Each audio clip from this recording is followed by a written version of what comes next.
Right, good afternoon everyone. Welcome to our Moving Forward and Learning Curriculum Service Design session with Education Scotland. Just some housekeeping reminders that you'll all know before we start.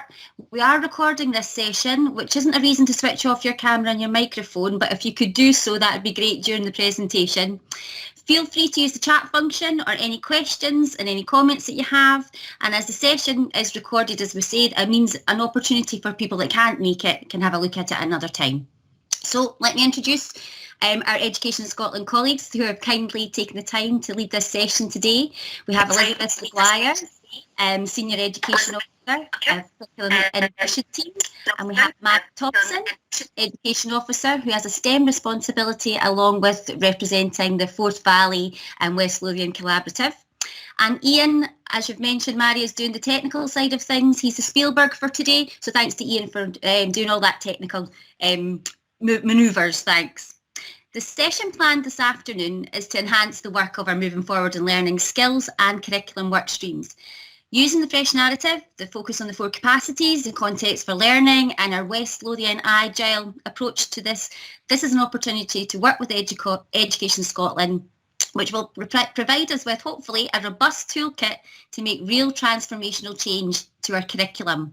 Supporting education settings to have such rich conversations and authentic and effective engagement of all stakeholders and develop innovative solutions to ensure our learners are at the centre of what we do and that they're the centre of their relevant, meaningful and engaging curriculum. So as I'm very much looking forward to this session, I hope you are too. Hopefully you'll see how the approaches shared today can influence the work of your work streams to support curriculum design and inevitably make improvement work within your own establishments.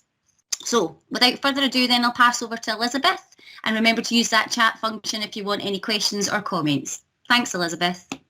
Thanks very much, and it's really nice to be here this afternoon. I'm just apologising to you all that it's Friday afternoon, and I feel it's hard lines to be doing a session like this on a Friday afternoon, but very grateful to you for being here. So yeah, we're going to share a wee bit about service design and that type of collaborative approach to planning, and it might be useful if you've got a pen and a bit of paper near you. That would be quite good just for your own thoughts as you move through. It will not be too taxing on you, I promise, this afternoon, but also just to say that the slides will be available to you. I'm hoping that you can see the slides now, and maybe Mary will give me a shout if she can't see them.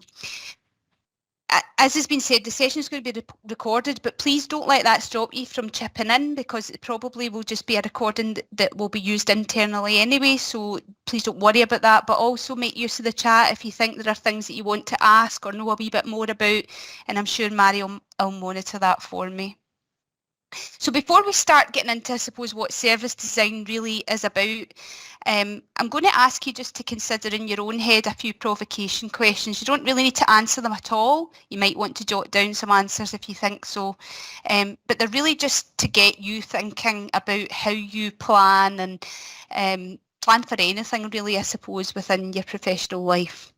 So how many times have each of us had a grid sent out and asked us to complete it, something to do with improvement planning? And how many of us have planned, whether it's for an improvement plan or a curriculum plan or whatever kind of plan, using that prescribed grid or template by sitting with it, maybe with colleagues, and just putting in your answers into the grid or the template? And I just wondered as well, have you ever dutifully fulfilled that ask, I suppose, by passing that grid on to colleagues and asking them to complete their own section of priorities? How many years have your curriculum plans been constructed in an almost identical way to the year before? How many surveys have you issued to school communities to tick that box of engagement? And how many paper evaluations have you collectively sought over your years in education? And crucially, I suppose, how have you used all of that? I'm sure, absolutely certain, that some of you on this call will have had much more effective systems than I ever did for using that gathered information. But I'm also sure that some of you, or some of the staff that you know, will have been like me and maybe kind of hunter-gatherer of information. But actually, does it really help you to fulfil the need? And does it really change the thing that needs to be changed to make the learning experience better for the learners? Because it's what we know, we might stick to similar plans year to year without any major tweaks, just very slight changes, and without much thought of whether that's actually the right solution for our school, for our staff, for our learners and for our families, and the specific challenges that they might face right now. For the sake of filling in a particular section of a planning grid, we might even uncritically adopt ideas that might not even suit our own need. Dr. Simon Breakspear, who you might know, might have heard of, senior lecturer in the School of Education at the University of New South Wales, talks about this through his Agile Leadership programme. You might have been part of that. They filter into the professional learning and leadership programmes at Education Scotland. I would really encourage you if you get the chance, really useful.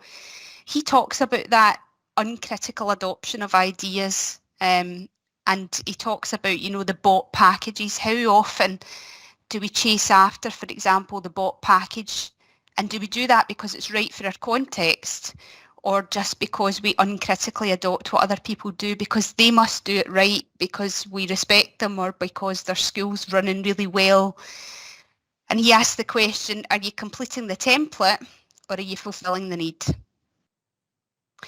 That kind of formulaic-based approach to planning can end up that you're overloaded with unrealistic commitments, and I think, well, I can certainly say I have been there in my past, and you become overly committed to a whole range of stuff that actually you're really just paying lip service to, or that you're trying to contrive a way to show progress in that area. Service design and its interactivity should take that formulaic response to planning and turn it into something much more collaborative and much more creative, something that's much more responsive.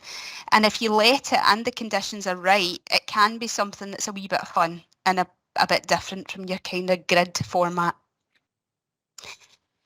I recently met with a school looking to reimagine their curriculum, and their question to me that, to be honest, we hear quite a lot is, where do we start? What's the biggest priority? What nationally is seen as the big thing that people, what's a big ticket item that people want us to be looking at?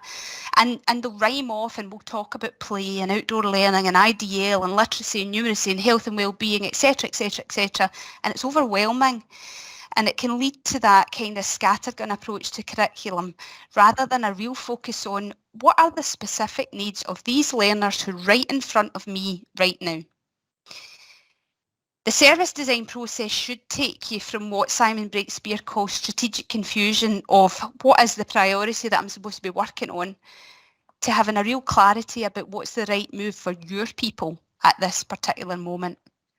And to be clear this afternoon, if you're here looking for something that's revolutionary, it's not. It's simple, and you can dip in and out of it. You can dip in and out of the tools for anything that you're working on. I'm going to share today 4 tools. And you might already know them, you might already use some of them. You might even find as you're working through these that you think some of them might be useful for your learners as they learn to plan things. It might even be planning their own learning.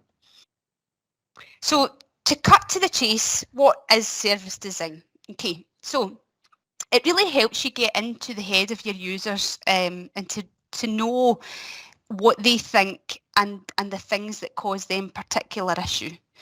It's a process for designing services globally, and it's used by loads of international companies. But to be honest, it's also a wee bit Marmite because it does involve using tools. And as we know, some people love that, and some people on this call might love that. But also some people might hate that. And only you're going to know if this is the right approach to pursue in your school. And I'm really happy, and Mary as well, to have a follow-up conversation at a later date if you want to talk more about it. If you've got more questions about it, we would be really glad to do that. But you also need to be prepared in a service design approach for what your users are going to say, because your groups need to include those disruptors.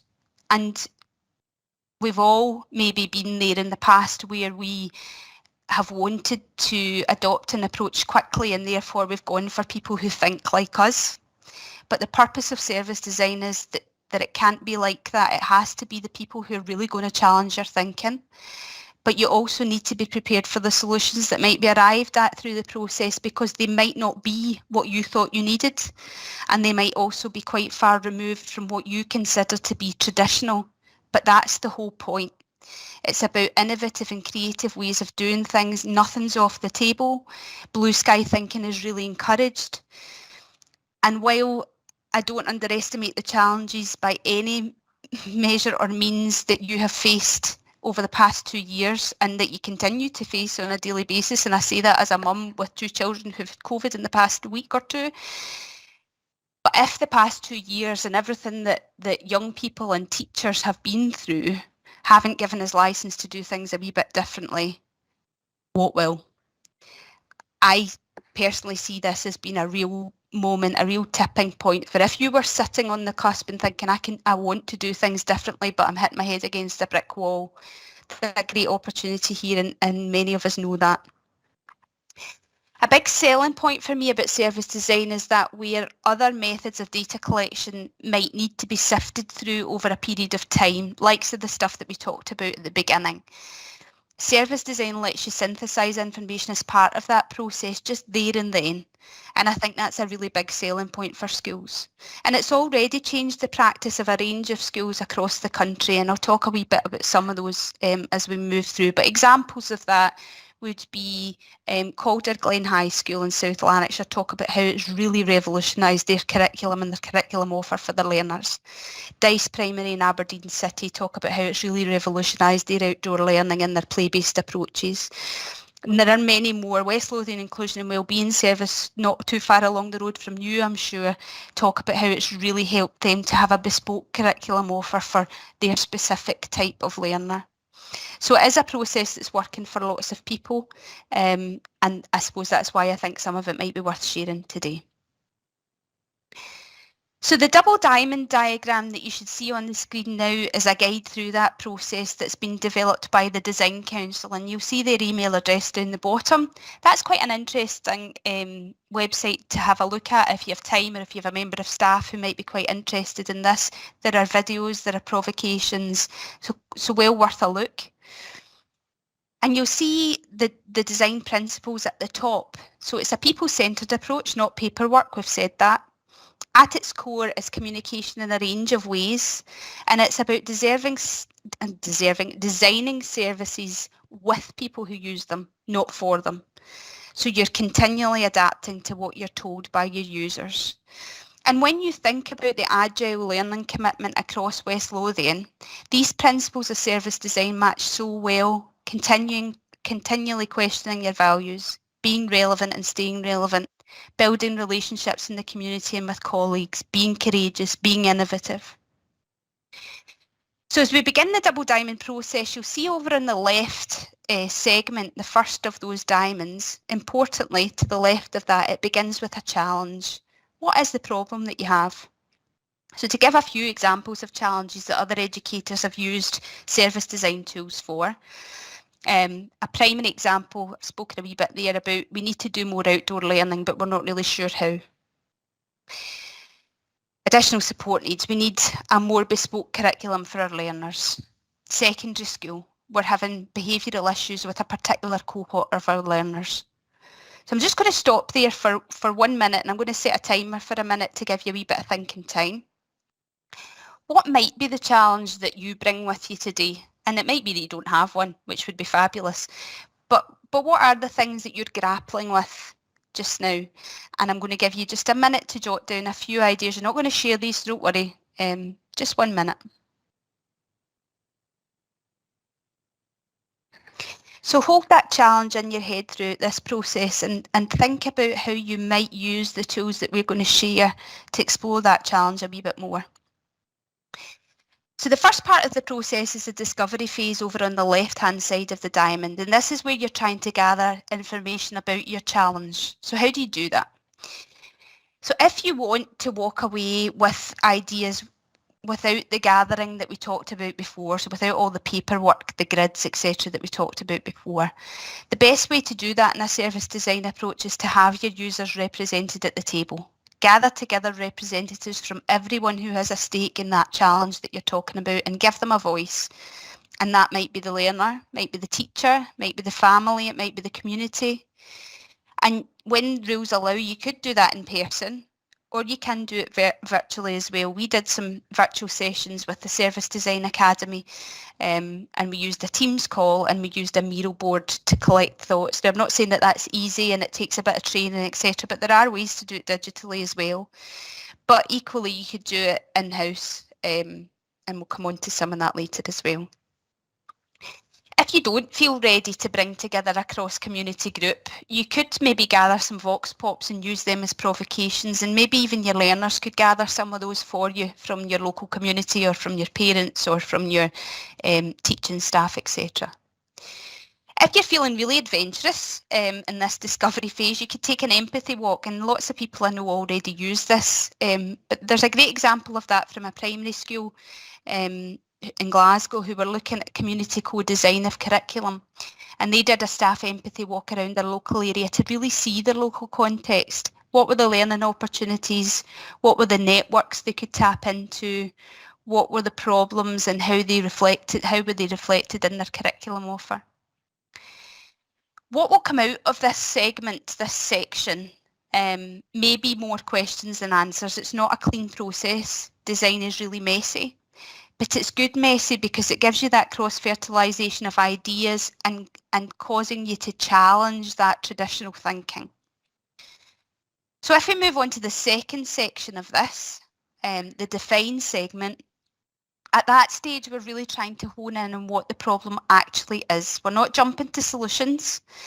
And this is where it might feel a wee bit scary because you might not like what you're hearing. And if you're buying into this approach, you really need to be prepared for that you might not like what people have to say.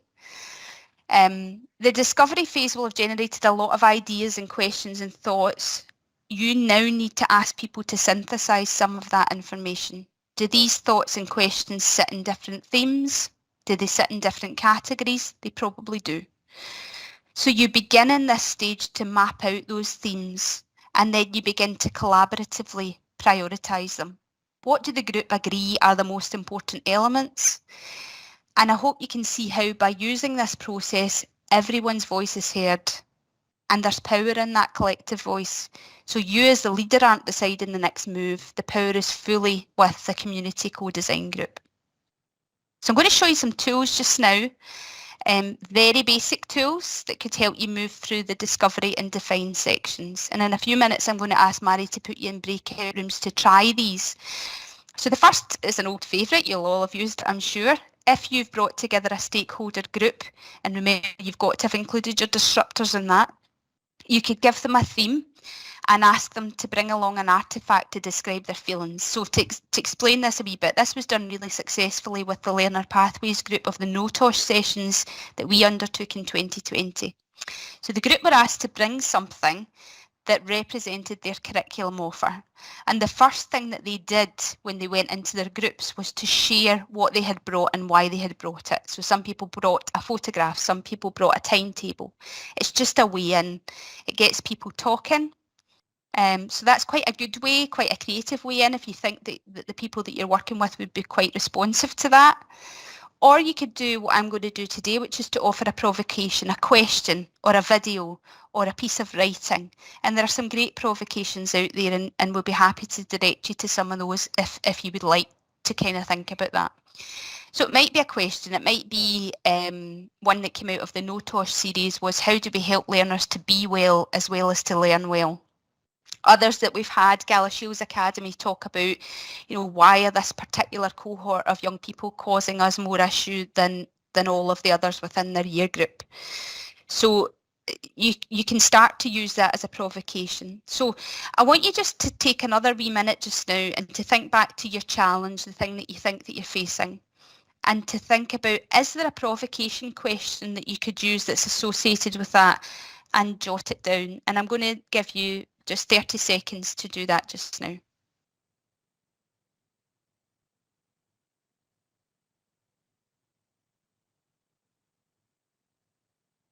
Okay. So you would then have a really broad discussion and take time to do that. Don't rush it. 20 minutes even, thoughts, questions, ideas, ramblings, whatever. Gather it on a flip chart or a digital page or post-its on a wall And I realise it might sound quite flippant to say take time to do this. I realise that time is really tight, but this could form maybe an in-service day activity. It could be part of a parent council meeting. It could be something that is led by a learner group. So take a wee bit of time just to do that exploration. And when that's been done, ask the group to start to distill all of those points into themes or categories and to rate them. Which brings us on to the second tool, a Diamond 9. And again, you might have used this before, but you bring the information back from your group in 3 high priorities, 3 medium priorities, and 3 lower priorities. And the important thing is that the group who've created all of these ideas and thoughts have agreed on these as being the priorities to be taken forward. So after saying don't rush this, because we're doing a short session, I am going to rush through this a wee bit more. I'm not going to give you 20 minutes to talk about it. I would like you to have in your groups quite a broad discussion on this question. How do we make IDL a key element of 21st century curriculum? And I suppose the point of today, I'm going to jump between different themes, but it's just to let you talk about some of these things as well as the service design element. Please take a photograph of that or jot it down.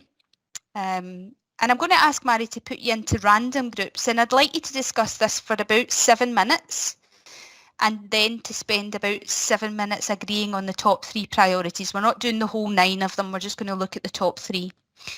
And when you're brought back, I wonder if some of you might be willing to stick them in the chat. Now, you'll notice I've been quite specific about the time. 7 minutes tends to get people working more quickly and to be much more focused than if you give them the luxury of 10 minutes. So just a quick recap, we're going to take 14 minutes in total, 7 minutes for a broad discussion on this question and 7 minutes for bringing back 3 main priorities. So Mary, if you're all right to ping everybody off. It's always quite interesting after you go to a breakout room to see if many people come back. So thank you for coming back and welcome back.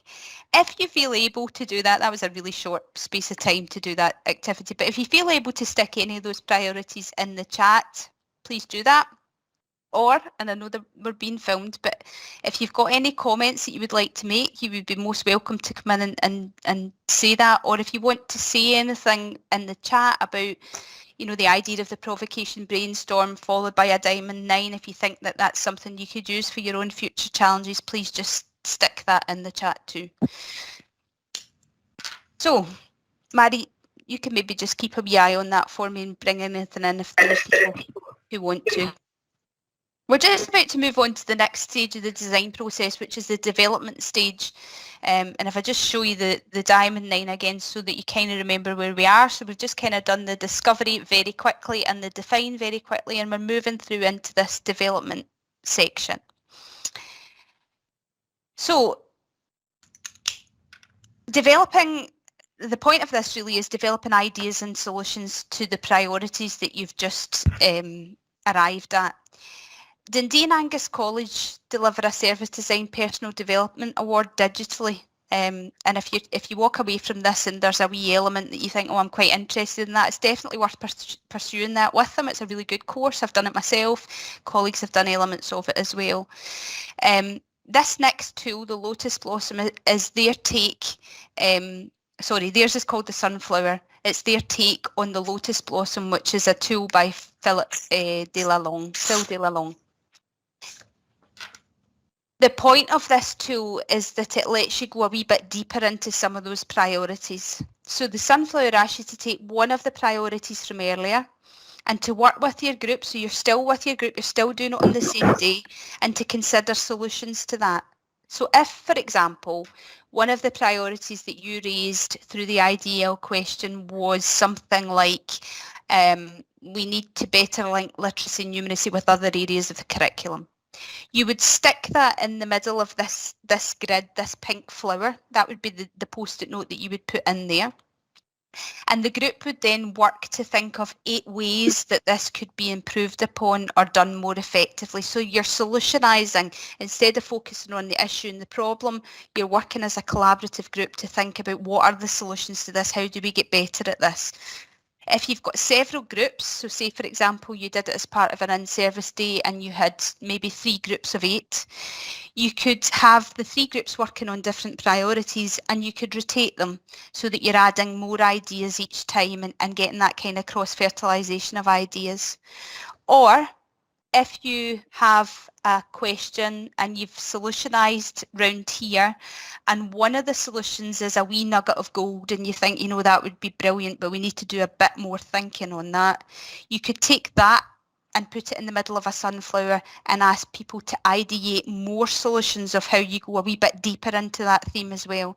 So the purpose of this tool is really adding more depth. Yeah, you've got your priority, but what are the things? How do we get closer to it? What are the things that we need to do in order for this to be seen through? This tool also works really well if you know that you've got staff who aren't confident to speak out, because you can stick it up on a staff room wall and you can ask people to anonymously contribute a post-it note. And strangely this morning I had a conversation with the head teacher of Park Primary in Clickmannanshire, and she talked about having movable planning boards. So she has basically boards on wheels that she rotates around different parts of her school, and people can contribute as and when they feel able to do that. Now you could also in our digital world do that really nicely on some kind of Google Doc or some kind of OneNote space or whatever, but it's about really going deeper into these themes. If you're doing it on kind of post-it notes or in a written form, then the Service Design Academy, who I talked about earlier, stressed the importance of using a Sharpie type pen, because that depersonalises any notes and it's not about one person's voice being more important than another, but that people can put their view across without the fear of people knowing that it was them, I suppose. I'll move on to the next section just now.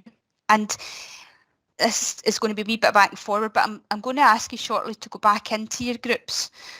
But because this is not really an authentic service design workshop, it's more about sharing bits about service design with you, I'm going to ask you to consider a new theme for this tool. And I'm going to ask you to think about play pedagogy, which you could argue, I suppose, links really quite well with IDL pedagogy.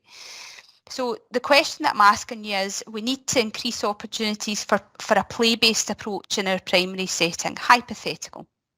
And what we're looking for here are 8 of your best blue sky thinking ideas.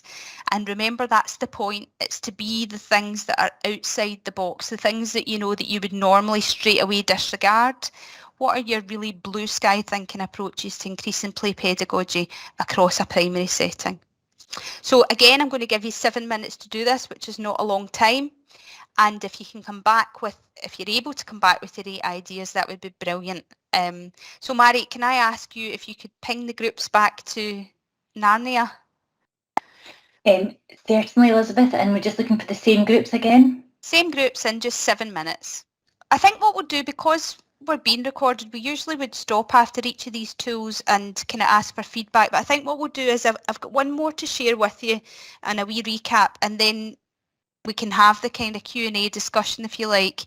And that means we can cut that out of any recording that's then going to be put anywhere, if that suits you. So I do hope, though, that you're finding that these tools are kind of worthy of discussion and facilitating discussion about curriculum making.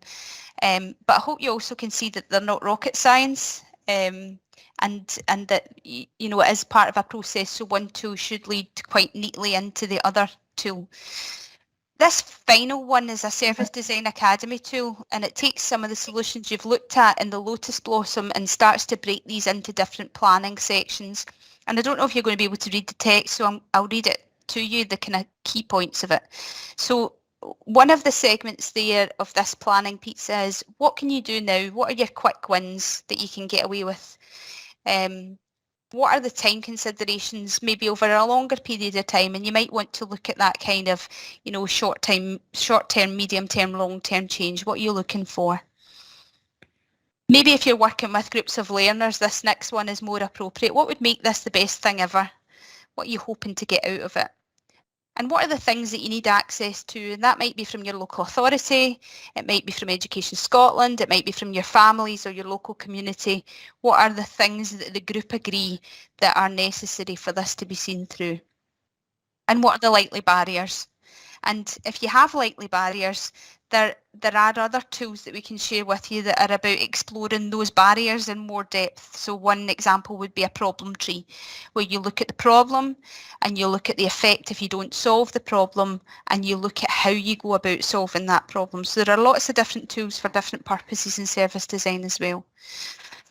And another segment there of how will you know when you've been successful? What are you looking for out of this? What are the group looking for? What's the change that they want to see? And that's again back to that Simon Breakspear point of the real clarity.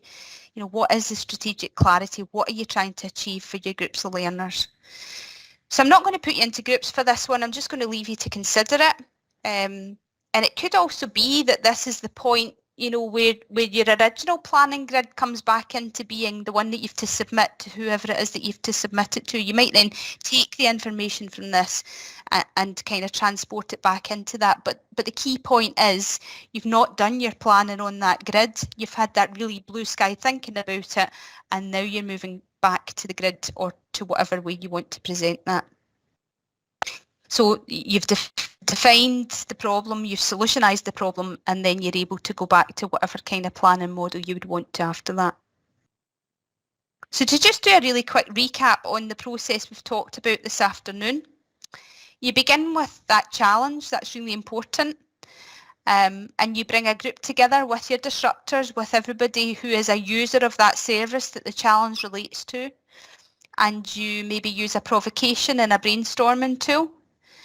Then you begin to define the problem through something like a Diamond 9 process. You begin to develop thoughts and solutions through a Lotus Blossom. And then you make a plan for how you're going to deliver it using something like a planning pizza. And as I've said, that might be where you go back to your original grid. But the key thing there is you might go back to your original grid with 3 priorities that are pressing priorities that your community feel that you need to be working on, rather than 23 priorities that everybody's thrown into the mix that actually is not really going to impact anything.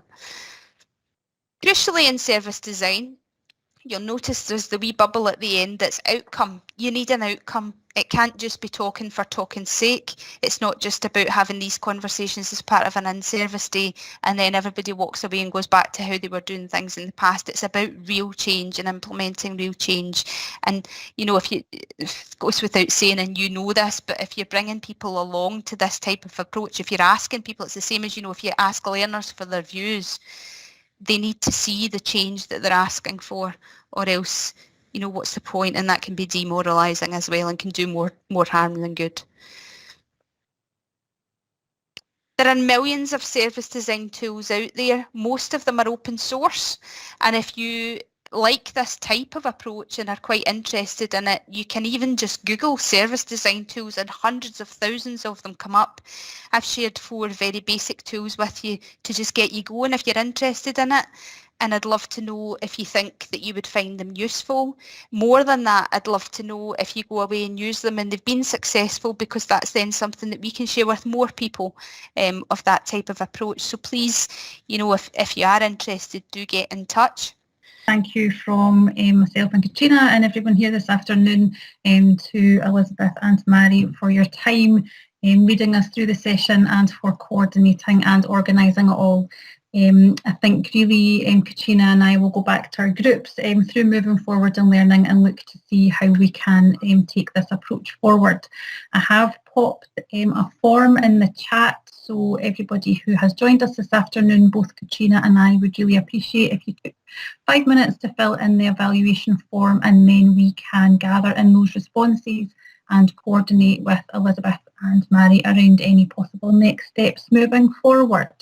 So thank you very much for the session this afternoon, and for everyone who attended after a very long and busy week, I'm sure, with all of the pressures just now that are happening in schools. So if everybody wouldn't mind just taking 5 minutes to fill in the evaluation, and I wish you all a very lovely weekend when it comes.